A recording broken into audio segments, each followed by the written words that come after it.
Je suis ici dans la leçon 1 de la semaine 1 et je vais vous faire une introduction sur le cours et vous présenter le plan de cours. Donc, tout d'abord, je suis dans un notebook Jupyter. Donc, un notebook Jupyter, c'est un document web qui peut contenir du texte, des équations, des figures, des tableaux, un peu ce qu'on retrouve dans n'importe quel document. Mais en plus, ça peut contenir aussi des cellules de code Python. Donc, je vais revenir là-dessus un peu plus tard. Donc, qui suis-je? Je suis professeur au département de génie électrique, génie informatique, et je m'intéresse tout particulièrement à ce qu'on pourrait appeler l'intelligence computationnelle. Donc, c'est utiliser les ordinateurs pour concevoir des systèmes intelligents. Si vous voulez me rejoindre, j'ai mes coordonnées qui sont ici. Mais si vous avez des questions d'ordre personnel, vous pouvez toujours, le mieux, vous pouvez m'appeler. Mais le mieux, c'est de me rejoindre par courriel. Et pour toutes les questions en rapport avec la matière du cours, vous devez passer par le forum de discussion du cours. Et là, je vous réfère à la capsule vidéo qui a été faite sur comment naviguer dans le forum de discussion. Alors, le cours de Python est un cours de 3 crédits qui est offert à distance selon une formule asynchrone. Donc, asynchrone, ça veut dire quoi? Ça veut dire qu'il n'y a pas de cours magistral, il n'y a pas non plus de cours à heure fixe. Tout est enregistré, tout peut être fait de façon asynchrone. Et sauf évidemment les examens qui, eux, doivent se faire tout le monde en même temps. Donc, un cours de 3 crédits à l'Université Laval, c'est un cours qui implique une moyenne de 3 heures de travail par semaine, par crédit, pendant 15 semaines. Donc, 9 heures de travail personnel par semaine pendant 15 semaines. Et ça, donc, c'est 9 heures pendant chacune des 15 semaines. Donc, évidemment, c'est une moyenne. Il y a des semaines où vous allez probablement mettre plus que 9 heures sur le cours. Mais j'espère qu'en moyenne, vous devriez normalement, si vous êtes un étudiant moyen, mettre 9 heures de travail sur ce cours.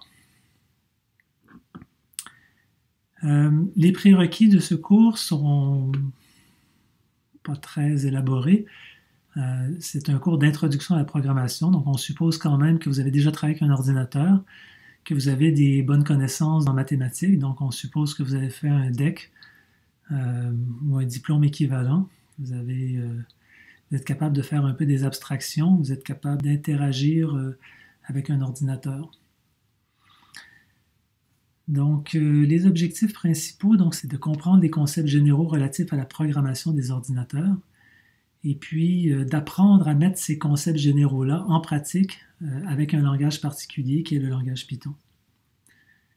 De façon plus spécifique, vous allez apprendre à manier des éléments de procédure, à savoir faire des blocs d'énoncés séquentiels. Vous allez également apprendre à faire des blocs d'énoncés conditionnels et des blocs d'énoncés répétitifs. Donc, on va évidemment revenir sur ce que c'est que ces différentes sortes de blocs de procédure. Pour l'instant, on peut se limiter à ça. J'ai mis des hyperliens ici dans Wikipédia. Donc, si vous voulez commencer à lire sur ce que représentent ces différentes choses, je vous encourage fortement à aller dans Wikipédia où il y a beaucoup d'explications sur ce que représentent ces différentes choses. Alors, un autre objectif, c'est d'apprendre à effectuer la décomposition fonctionnelle d'un problème. Donc, quand on part d'un problème compliqué, on cherche en ingénierie, de façon générale, on veut réduire la taille des problèmes. On part de problèmes compliqués, puis on essaie de décomposer ça en problèmes plus simples. Et on résout chacun des problèmes plus simples pour éventuellement obtenir une solution aux problèmes compliqués. Donc, c'est un peu ça la décomposition d'un problème. Et puis, quand on parle de décomposition fonctionnelle, c'est qu'en programmation, on va écrire des fonctions pour effectuer cette décomposition. Un autre objectif du cours, c'est d'introduire les notions qui tournent autour de la programmation orientée objet. Ça, c'est une notion assez sophistiquée qu'on va étudier à différents moments dans le cours. Donc, on va notamment introduire la notion de classe et d'objet, la notion d'encapsulation, de passage de messages, d'héritage et de polymorphisme. Donc, j'en dis pas plus pour l'instant. On va voir ça tout au long de la session. Au niveau de l'évaluation, le cours comporte 2 examens qui vont se faire sur ordinateur dans un environnement spécial. Le premier examen est un examen partiel qui porte sur la matière des 5 premières semaines. Donc cet examen partiel a lieu la 7e semaine, mais sa matière, c'est uniquement la matière des 5 premières semaines. Alors que l'examen final, lui, il est récapitulatif, c'est-à-dire qu'il porte sur toute la matière. Vous allez avoir à faire des exercices interactifs pour un total de 15% de votre note finale. Des exercices, il y en a environ une centaine que vous allez devoir faire tout au long de la session. Vous allez avoir une série de travaux pratiques qui valent 20% à faire individuellement en équipe de 2 ou 3. Donc le premier sera individuel et puis les 2 suivants seront en équipe de 2 ou 3. Finalement, il y a 5% de votre note qui sera attribuée en fonction de votre participation au forum de discussion. Et donc, dans le forum de discussion, c'est là où vous allez poser des questions lorsqu'il y a quelque chose qui va vous échapper, lorsque vous ne comprendrez pas quelque chose, vous devez aller dans le forum poser la question. Avant de poser la question, il faut aller lire les questions que les autres ont déjà posées, peut-être sur le même sujet. Donc, peut-être que la réponse à votre question est déjà présente dans le forum. Donc, avant de poser une nouvelle question, il faut commencer par lire quelles sont les questions qui existent et quelles sont les réponses qui ont été formulées à ces questions. Et donc, essentiellement, ce que vous devez faire tout au long de la session, c'est lire tout ce qu'il y a sur le forum. De temps en temps, vous devez poser des questions. Et puis, idéalement aussi, de temps en temps, vous devriez répondre aux questions de vos camarades. Alors, évidemment, des étudiants pourraient se demander, oui, mais moi, si je comprends tout, je n'aurai jamais de questions à poser, donc est-ce que je suis obligé de poser des questions? Ben, la réponse est non. Vous n'êtes pas obligé de poser des questions. Si vous avez réponse à tout, vous devriez alors normalement répondre parfois aux questions de vos camarades. Donc, si vous n'avez jamais de questions et que vous ne répondez jamais aux questions de vos camarades, ça veut dire que vous ne participez pas au forum. De même, si vous avez de la difficulté dans le cours, vous n'êtes pas parmi les meilleurs étudiants, peut-être que vous ne répondrez jamais aux questions de vos camarades. Écoutez, faites un effort. Si vous y arrivez à répondre parfois à certaines questions, ben, tant mieux. Sinon, c'est pas plus grave que ça. Mais si vous avez vraiment de la difficulté, ça implique que normalement, vous devriez poser plusieurs questions, même beaucoup de questions. Si vous ne posez pas de questions et que vous ne comprenez pas, ben, c'est un peu de votre faute parce que c'est en posant des questions qu'on peut réussir à comprendre la matière. Ici, j'ai une petite figure qui est très intéressante et très importante pour le cours. C'est un peu un algorithme d'apprentissage. Donc, ça passe dans un premier temps par l'étude des leçons, donc des notes de cours. Donc, ce sont sous la forme de notebook Jupyter, comme ce que vous êtes en train de lire en ce moment. En fait, vous êtes en train d'écouter une capsule vidéo qui porte sur la leçon. Donc, vous devez étudier les notes de cours, étudier les leçons. Ensuite, vous devez faire tous les exercices interactifs en lien avec ces leçons-là. Et une fois que vous avez terminé les exercices en lien avec une leçon et que vous avez étudié toutes les leçons de la semaine, ensuite, vous devez aller dans la page de la semaine, tester vos connaissances, l'acquisition de vos connaissances pour valider cette acquisition-là. Vous devez tester vos connaissances en faisant les quiz. Donc, les quiz, c'est comme des exercices, mais le temps est chronométré. Donc, la différence entre un quiz et un exercice, c'est que dans un exercice, vous avez tout le temps que vous voulez pour répondre à l'exercice, alors que dans un quiz, on limite le temps. Alors, les quiz sont des pratiques d'examen. Un quiz, ça comporte une seule question. Il n'y a jamais plus qu'une question dans un quiz. Alors que la différence entre un examen et un quiz, c'est que dans un examen, il peut y avoir, généralement, il y a plusieurs questions, contrairement au quiz qui n'en comporte jamais plus qu'une seule. Et puis, évidemment, pour faire tout ça, il faut aussi consulter de la documentation en ligne. Donc, il y a peut-être des documentations supplémentaires à consulter. Et ce qui est le plus important, c'est ce qui est au centre ici. C'est à chacune de ces étapes, il faut poser des questions. Alors, soit vous avez la programmation infuse et puis que tout est très facile pour vous et tant mieux pour vous. Et là, vous n'avez pas besoin de poser des questions, mais typiquement, ça arrive il y a peu d'étudiants qui ont ça de façon innée. Alors, c'est très important de poser des questions parce que quand vous bloquez sur un sujet, si vous ne posez pas votre question immédiatement, ben, vous n'aurez pas la réponse à votre question et puis éventuellement, vous allez rebloquer sur la même question plus tard. Donc, des fois, on n'arrive pas à comprendre quelque chose, on fait un peu n'importe quoi, par essai-erreur, on finit par réussir à faire fonctionner ce qu'on doit faire fonctionner, mais on n'a pas vraiment compris. C'est super important de poser des questions. Si vous ne posez pas des questions, si vous n'êtes pas sûr d'avoir compris ce sur quoi vous bloquiez avant de réussir à faire fonctionner vos programmes, ben, il y a fort à parier que la prochaine fois vous allez être confronté à la même notion, ben, vous allez bloquer de nouveau. Donc, si vous voulez progresser, vous devez vous assurer de poser des questions parce que réussir à faire fonctionner un programme, c'est bien, mais des fois, on arrive à le faire fonctionner, mais on n'a pas réellement compris pourquoi est-ce que dans nos premiers essais, ça ne fonctionnait pas. Alors, vous êtes mis en garde. Si vous hésitez à poser des questions, vous allez avoir des difficultés dans le cours, c'est à peu près certain. Donc, n'hésitez pas et allez-y. Donc, essayez évidemment de résoudre les exercices par vous-même, mais ne restez pas bloqué des heures à vous arracher les cheveux de la tête, ça ne sert à rien. Après avoir passé un certain temps sur un exercice, quand on n'y arrive pas, il faut se faire aider. Donc, pour faire ça, vous pouvez créer des équipes de travail, vous pouvez travailler à plusieurs, et puis vous entraider mutuellement. Et puis, ben, si vous connaissez personne ou si vous êtes seul pour une raison X, ben, là, le forum de discussion est là pour me rejoindre moi et pour rejoindre mes assistants et rejoindre également tous les autres étudiants de la classe qui peuvent peut-être répondre à vos questions très rapidement.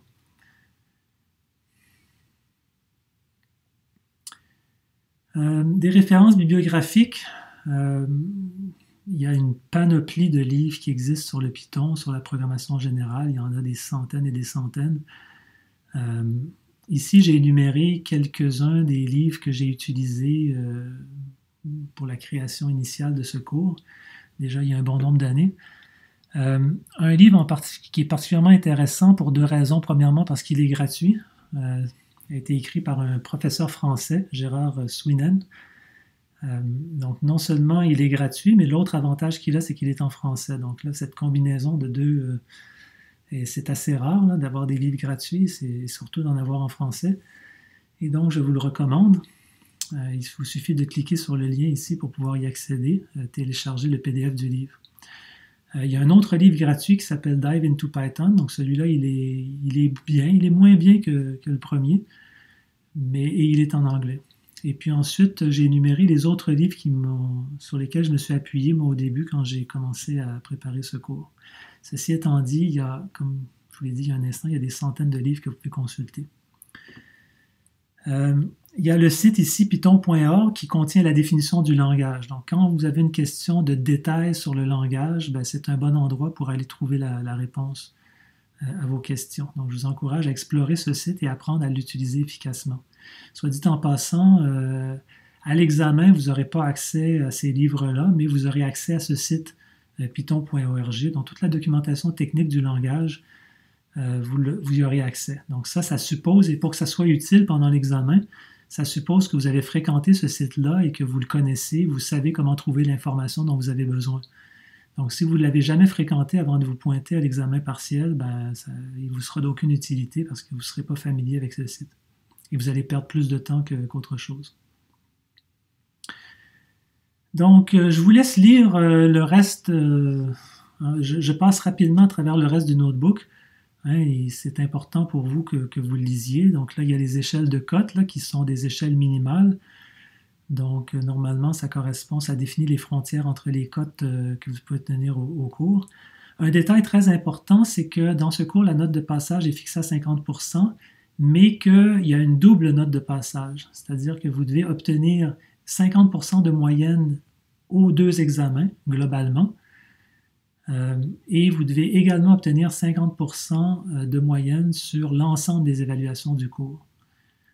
Donc, c'est parce qu'il y a plusieurs éléments du cours c'est assez facile d'aller chercher des 100%, comme les exercices, par exemple. La plupart des étudiants se ramassent avec 100%.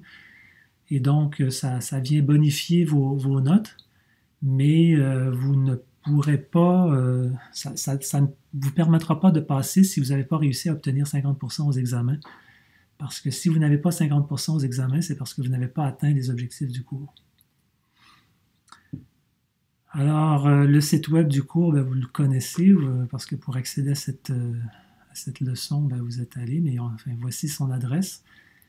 Il y a des exercices interactifs, donc vous lirez tout ça, forum de discussion, contenu du cours, vous lirez tout ça. Pourquoi le Python? Alors, comme j'ai dit précédemment, l'objectif du cours, c'est d'apprendre à programmer, c'est d'apprendre les concepts, les principes sous-jacents à la programmation. L'objectif principal du cours n'est pas d'apprendre le Python. Le Python, c'est un langage qui va nous permettre de mettre en pratique des concepts généraux de programmation. Donc, ceci étant dit, le Python est un bon langage, c'est un langage très intéressant qui a de belles propriétés, mais de nouveau, ce n'est pas l'objectif primaire du cours d'apprendre le Python, mais ceci étant dit, à la fin du cours, vous connaîtrez, vous aurez une bonne base en Python.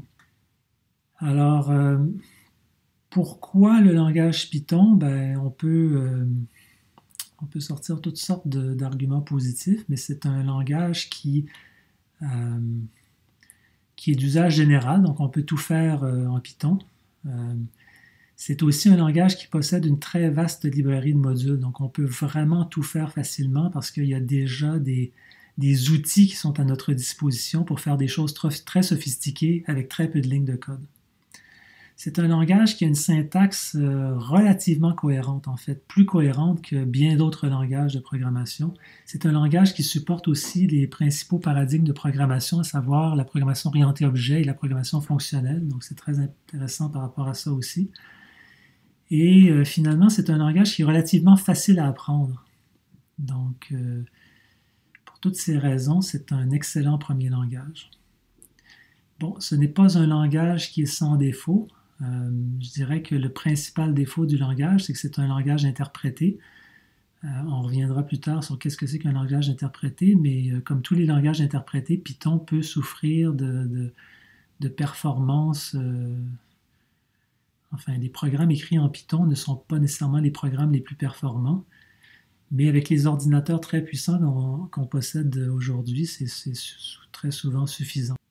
Et de toute façon, le langage Python est un langage qui peut s'interfacer avec d'autres langages. Donc, une bonne stratégie qu'on peut avoir, c'est de tout développer en Python pour prototyper notre programme, et puis ensuite, on peut regarder la performance du résultat, et si le programme, si la performance est insuffisante, ben, on peut identifier les sections de notre programme qui sous-performent à cause du fait que Python est un langage interprété, et donc on peut réécrire ces sections de code-là dans un autre langage compilé, comme par exemple le langage C, pour augmenter la performance. Mais l'idée, c'est qu'on n'a pas besoin de tout réécrire le programme en entier, on peut réécrire juste les portions là, qui sous-performent.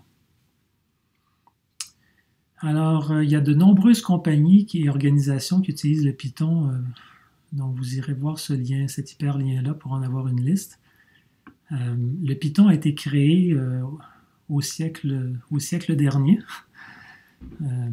par un certain Guido van Rossum, qui était un étudiant dans un laboratoire de recherche en Hollande. Et puis, voilà, donc j'ai mis plusieurs liens ici si ça vous intéresse d'en savoir un peu plus sur lui et sur l'origine du nom du langage, le Python, d'où est-ce que ça vient. Donc, vous irez suivre ce lien-là si vous voulez savoir d'où est-ce que ça vient. Le Python est un langage parmi toute une panoplie d'autres langages qui existent. Donc, littéralement, des langages, il y en a des centaines. J'en ai énuméré quelques-uns ici, avec des relations qu'il y a entre les différents langages. Donc, il y a des langages qui ont été conçus il y a longtemps, dans les années 1950. Il y en a d'autres dans les années 60, il y en a d'autres dans les années 70. Le Python, lui, est relativement jeune comme langage. Il date des années 90, 1990. Donc, il est à la fois assez jeune et très bien établi aussi, parce qu'il a maintenant plus de 25 ans, donc il est quand même assez mûr. Donc, définition ici, donc j'ai déjà mentionné ça. Ici, le Python est un langage interprété. Qu'est-ce que ça veut dire? Ça veut dire que vos programmes en Python sont exécutés par un autre programme qui s'appelle l'interpréteur Python. Donc, l'interpréteur Python prend vos énoncés en Python un par un et il les exécute un par un. Par opposition, il y a les langages qui sont dits compilés, où là, avant d'exécuter le programme, on compile le programme en entier. On le compile dans un langage que le microprocesseur de vos ordinateurs est capable de comprendre directement, dans un langage natif des microprocesseurs. Donc évidemment, lorsqu'on peut faire cette compilation a priori, ça fait des programmes qui en général sont plus performants en termes de vitesse d'exécution.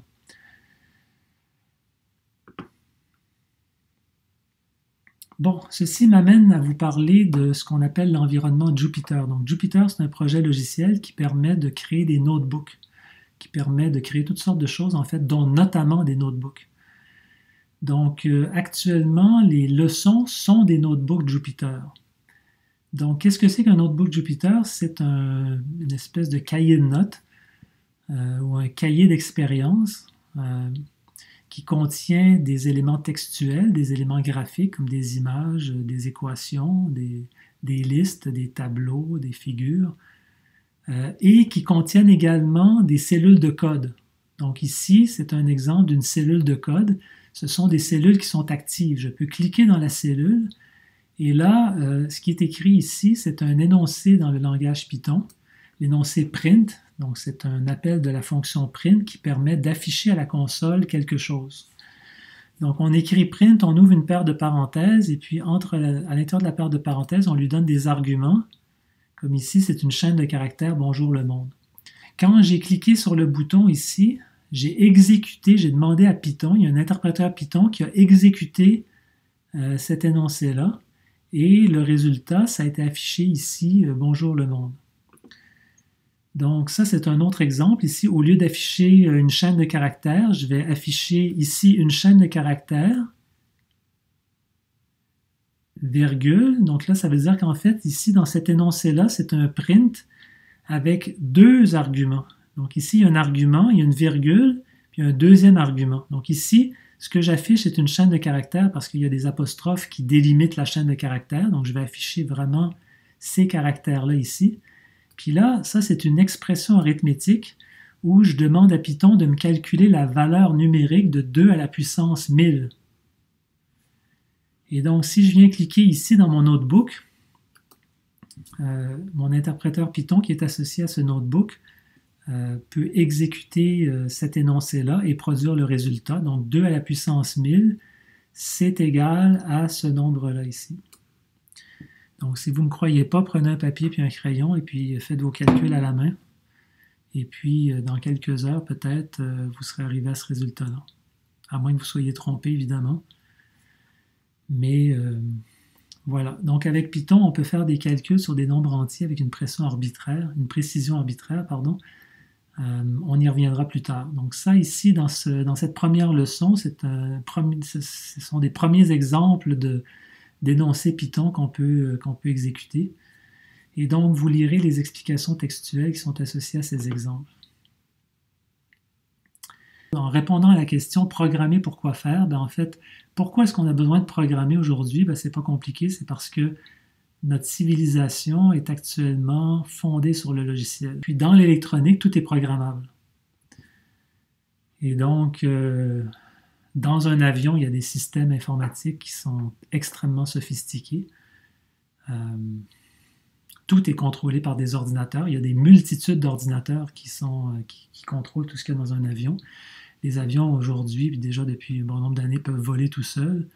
Ils peuvent même décoller, atterrir tout seuls. Bon, ça ne devrait pas vous surprendre. On s'en va aussi vers des voitures qui se conduisent toutes seules, mais c'est absolument ahurissant la quantité d'informatique qu'il peut y avoir dans un avion, par exemple. Mais on va dans un bateau aussi, il y a des systèmes informatiques dans les bateaux qui sont d'une sophistication extrême. Donc, tout est contrôlé par des ordinateurs. Et puis, si on s'intéresse aux automobiles, évidemment, il y a même dans nos automobiles régulières, il y a des systèmes informatiques extrêmement sophistiqués. Évidemment, si on va dans les Formule 1, ben là, c'est le summum de la sophistication. Et puis, les écuries qui ont des meilleurs systèmes électroniques dans leur véhicule, c'est ces écuries-là qui gagnent. On peut se demander, en fait, c'est sûr que les pilotes aussi sont importants, mais si on prend le meilleur pilote et qu'on le met dans une voiture qui n'est pas tout à fait à la hauteur, ce pilote-là ne pourra rien faire contre un pilote moins bon qui est dans une meilleure voiture. De plus en plus, c'est l'électronique qui fait la différence. Donc, il y a énormément de systèmes informatiques dans les voitures, dont notamment le moteur de la voiture, qui est un composant avant tout mécanique, mais qui aujourd'hui est complètement contrôlé par un ordinateur. Donc, tous les paramètres de fonctionnement du moteur sont contrôlés par un, voire même plusieurs ordinateurs. On peut s'intéresser au réseau de distribution d'énergie. Donc, Hydro-Québec nous fournit de l'énergie dans nos maisons.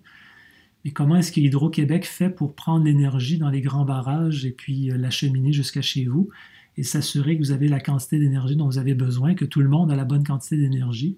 Ben, il y a des systèmes informatiques extrêmement sophistiqués qui permettent de faire ça, sinon on n'aurait pas les systèmes de distribution d'énergie dont on a besoin. Quand on doit envoyer une sonde spatiale, par exemple, sur la planète Mars, ben, on a besoin d'avoir des systèmes extrêmement fiables et des systèmes programmés extrêmement fiables. Pour la simple et bonne raison que communiquer avec la planète Mars, même à la vitesse de la lumière, ça prend une quinzaine de minutes pour faire un aller-retour. Et donc, c'est impossible de téléguider ces sondes-là. Ces sondes-là doivent être autonomes. Et puis, il n'y aura personne pour les réparer si elles brisent. Donc, elles doivent se réparer elles-mêmes. Donc, tout ça, ça a été programmé. Ce sont des systèmes informatiques d'une complexité absolument inouïe. Quand on parle de médecine moderne, toutes sortes d'appareils électroniques qui sont évidemment derrière ça, il y a des systèmes informatiques, il y a des programmes qui contrôlent tous ces appareils-là. Et donc, encore une fois, c'est extrêmement sophistiqué. Petite image du iPhone original. Qu'est-ce qu'on ferait aujourd'hui sans nos téléphones intelligents? Je ne sais pas, mais l'informatique, les programmes qu'il y a dans ces petits bidules sont d'une sophistication également absolument extraordinaire. Un dernier exemple. Au début, là, c'était écrit que je suis impliqué dans un organisme qui s'appelle Calcul Québec. Et donc, notamment, Calcul Québec gère des superordinateurs qui servent à la recherche. Donc, ici, c'est une photo d'un de ces superordinateurs qui s'appelle Colosse, qui est à l'intérieur du silo en béton qui est à l'extrémité nord du pavillon Vachon. Si vous avez déjà remarqué ce grand cylindre de béton là, à l'extrémité du pavillon Vachon, ben, actuellement, il contient un superordinateur qui s'appelle Colosse. C'était le 63e plus gros ordinateur au niveau mondial en 2009. Alors aujourd'hui, il est plutôt dépassé, disons ça comme ça. Mais il a rendu de fiers services pendant de très nombreuses années.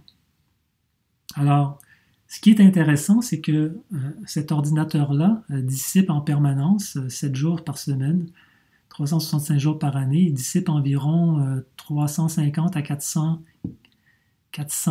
kilowatts de chaleur. Et donc, c'est énormément de chaleur, ça. Et il faut refroidir ces machines-là. Et donc, il y a un système de refroidissement très sophistiqué. Et là, ce qui est illustré sur cette figure-là, ici, c'est un panneau électrique à l'intérieur duquel il y a des systèmes avec des microprocesseurs qui contrôlent le système de refroidissement de Colosse. Donc, il y a des ordinateurs pour contrôler le refroidissement d'autres ordinateurs.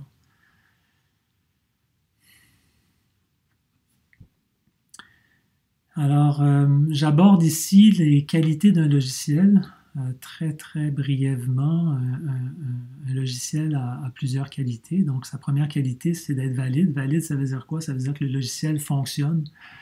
Ça veut dire qu'il fait ce pourquoi il a été conçu. Donc évidemment, si on a un logiciel qui ne fonctionne pas, qui ne donne pas la bonne réponse, ben, ce n'est pas très intéressant. Ceci étant dit, il y a des logiciels qui donnent la bonne réponse dans la plupart des cas, mais là, ça nous prend aussi des logiciels qui sont fiables. On ne veut pas qu'ils nous donnent la réponse que dans la plupart des cas, on veut qu'ils nous donnent systématiquement la bonne réponse et qu'ils fassent les bons traitements. Donc ça, c'est ce qu'on appelle la fiabilité. Donc c'est un autre élément qui est très important. Un logiciel a besoin d'être efficace. Donc, peut-être qu'il donne toujours la bonne réponse, donc il est valide, il est fiable, mais est-ce qu'il donne cette réponse-là dans un temps raisonnable? Donc, si en plus il est efficace, ça veut dire qu'il va nous donner la réponse quand on en a besoin. Parce que si la réponse arrive un mois plus tard, ben, c'est pas très efficace comme système. Évidemment, les systèmes informatiques doivent être aussi abordables. Donc, il faut qu'on puisse les développer à un coût raisonnable, parce que si on n'a pas les moyens de se les payer, ben, on n'est pas plus avancé. Et finalement, la cinquième grande qualité d'un logiciel, c'est d'être capable d'évoluer, parce que justement parce qu'en général, ça coûte assez cher, il faut qu'on puisse les faire évoluer dans le temps et les développer en plusieurs parties. Donc ça, c'est une cinquième qualité d'un logiciel. Donc, toutes ces qualités-là, ce sont des enjeux de ce qu'on appelle le génie logiciel. Donc, évidemment, dans ce cours, je n'aborderai pas directement les questions de génie logiciel parce que c'est en dehors du cadre du cours. Dans ce cours, on se concentre sur un aspect de tout ça qui est la programmation. Mais ce qu'il faut savoir, ce que vous devez enregistrer, ce dont vous devez vous rappeler, c'est que dans le développement d'un logiciel, il y a plein d'étapes. Et dont notamment des étapes comme l'analyse. Donc l'analyse, c'est qu'avant de programmer un système logiciel, il faut analyser le problème qu'on cherche à résoudre. Donc on ne se précipite pas à coder une solution tant qu'on n'a pas analysé le problème correctement. Ensuite, une fois qu'on l'a analysé correctement et qu'on a peut-être établi un budget, qu'on a déterminé à qui le système s'adressait, quelles sont les conséquences d'une erreur, d'une panne, etc., ensuite, on va passer à la deuxième grande étape, qui est l'étape de conception. Donc, une fois qu'on sait ce qu'on veut, ben là, comment est-ce qu'on fait pour résoudre le problème en question? Il va falloir peut-être développer des structures de données appropriées, développer des algorithmes, développer, concevoir des interfaces pour pouvoir interagir avec le programme. C'est seulement ensuite que vient l'étape de programmation. Et donc, nous, dans le cours, on va se concentrer sur cette étape de programmation dans le sens où on va apprendre à programmer. Donc, on n'apprendra pas à faire du génie logiciel, on va apprendre à programmer dans un langage particulier. Et une fois qu'on a programmé un logiciel, c'est pas tout, parce qu'ensuite, il faut le tester, il faut s'assurer, il faut faire une autre grande étape là, qui sont les tests d'intégration. On a développé des bouts de code, il faut les intégrer dans un tout cohérent qui fonctionne. Et donc, il faut faire des tests pour s'assurer qu'il n'y a pas des failles dans nos programmes. Donc voilà, ça conclut cette première leçon. Donc, vous avez plusieurs lectures à faire en lien avec cette leçon. J'ai mis beaucoup de pointeurs qui pointent vers des documents externes. Donc, je vous encourage à suivre tous ces pointeurs et à aller vous documenter là-dessus. Pour conclure, je dirais que la programmation, c'est aujourd'hui un savoir-faire essentiel en sciences et génie. Donc, évidemment, si vous étudiez en informatique, en génie logiciel, c'est évident que c'est quelque chose de fondamental, que si vous ne savez pas programmer, ben vous ne pourrez rien faire d'autre dans ces disciplines-là. Mais même si vous étudiez dans d'autres disciplines des sciences ou du génie, comme par exemple en génie mécanique, ben vous serez probablement appelé à programmer des systèmes parce que les systèmes mécaniques aujourd'hui sont programmables parce qu'ils incorporent des systèmes électroniques et ils doivent être programmés. Des systèmes qui sont purement mécaniques aujourd'hui, c'est de plus en plus rare. Si vous étudiez dans les sciences comme, je ne sais pas moi, la biologie, la chimie, la physique, ben, vous avez aussi toutes sortes de choses programmables auxquelles vous allez être exposé. Et donc, d'avoir des bases en programmation, c'est très important. Et si vous étudiez dans d'autres facultés, comme en sciences humaines, en sciences sociales, ben, également, vous êtes exposé à devoir programmer toutes sortes de choses pour pouvoir arriver à vos fins. Donc aujourd'hui, c'est vraiment un savoir-faire essentiel, surtout en sciences et génie, mais également dans beaucoup d'autres disciplines. Le Python, c'est un langage qui est à la fois simple et puissant par rapport à d'autres langages qui sont moins simples et pas nécessairement aussi puissants. Mais ça ne veut pas dire que la maîtrise de ce langage est triviale. Donc, certains étudiants ont beaucoup de facilité, ils apprennent vite, d'autres ont plus de difficultés. Et donc, c'est important de ne pas sous-estimer la difficulté de ce cours. Alors voilà. Vous voyez ici qu'il y a quelque chose de nouveau qui m'attend dans mon forum. Et donc, je devrais y aller en cliquant sur l'icône ici. Et si jamais vous avez des questions à poser par rapport à cette leçon ou à n'importe quelle autre leçon d'ailleurs, ben, n'hésitez pas à aller dans le forum. Donc voilà, ça complète cette capsule vidéo. Merci de votre attention et à la prochaine.